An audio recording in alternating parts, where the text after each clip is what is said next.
Ms. Varney, as you may know, I'm very interested and concerned about the potential merger of Comcast and NBC Universal. And I know that you can't discuss the specifics of the Comcast-NBC Universal merger, but I want to talk to you a bit about my concerns and ask a few questions about the way that the Department of Justice analyzes antitrust actions, certainly in this field. I've said this before, but I can't say it enough. It matters who runs their media companies. The media are our source of information. They're the way we learn about the world and how we understand the world. So it's a problem when the same company, to me it is, it's a problem when the same company produces the programs and runs the pipes that brings us those programs. Now, I was working at NBC when FinCEN, the financial interest and syndication rules, were rescinded. FinCEN had existed to prevent a conflict of interest. Networks weren't allowed to own more than a very small number of their own shows.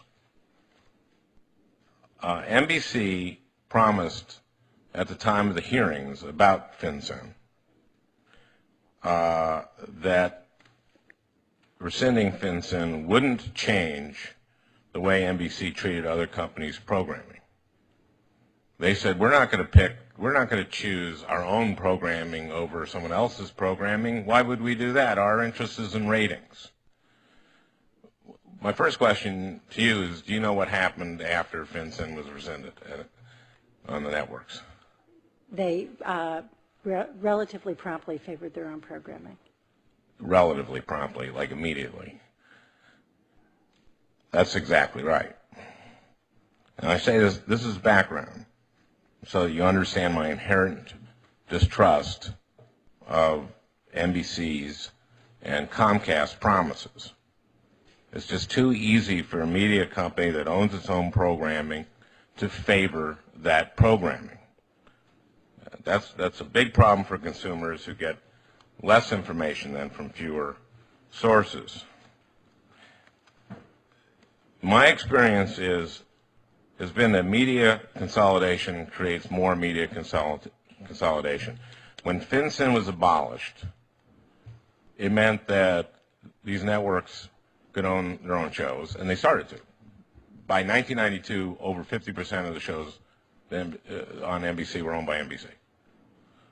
Well, what that did was that the studios just started buying networks, because now they had a place to put their shows. So Disney bought ABC, Viacom, which owns Paramount, bought CBS, NBC and Universal merged, Fox owns Fox, and I'm worried that if the NBC-Comcast merger goes through, AT&T and Verizon are going to buy their own networks in Hollywood studios.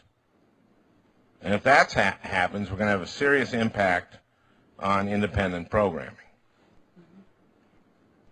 Now, independent programming is already declining. According to an analysis done by the Independent Film and Television Association, the percentage of independently produced fiction series on the national networks plunged from approximately 50% in 1989. These are independents, not Disney, and not owned by the networks. 50% in 1989, before FinCEN was rescinded, to just 5% in 2008. Independent programming is critical. It's the way we get access to new information and new perspectives. Ms. Varney, what I want to ask you is, what can and will the Antitrust Division do to ensure that competition is restored in the entertainment industry and that the barriers to distributing independent programming are diminished?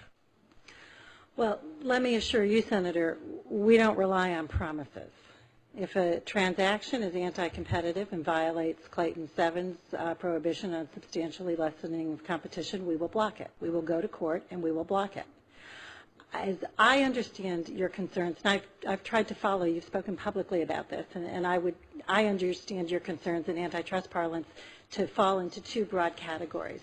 You're concerned about the vertical integration that Comcast owning the pipes is going to favor its own programming and discriminate against other programming, and you're concerned about the horizontal Yes. overlaps in both instances. Yes. The way we analyze those type of mergers, and you're absolutely right, this is a vertical integration with horizontal overlap. We will use all of the existing tools that we have to understand what the competitive marketplace will look like post-transaction. And should we have the evidence that guides us to the conclusion that this is a transaction that will meet the standards set by the courts and set by the law, we will challenge it. However, if the parties come back to us and adequately address our concerns that would be actionable, we would explore with them how those concerns could be addressed. They will not be addressed in promises.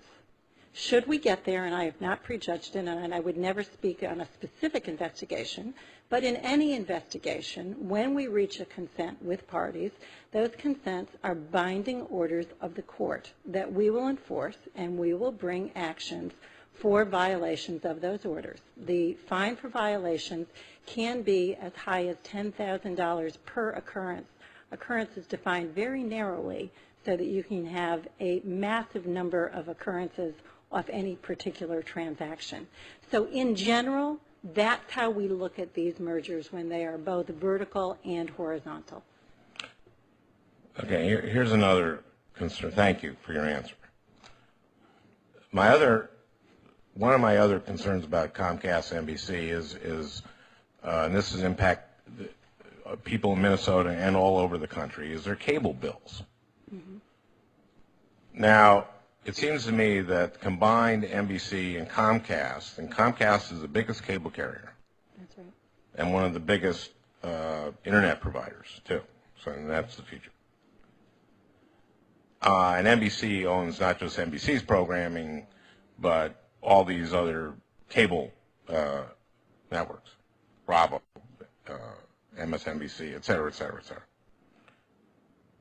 Well, NBC can start charging Comcast twice as much for its programming, and for Bravo, and for MSNBC. Mm-hmm.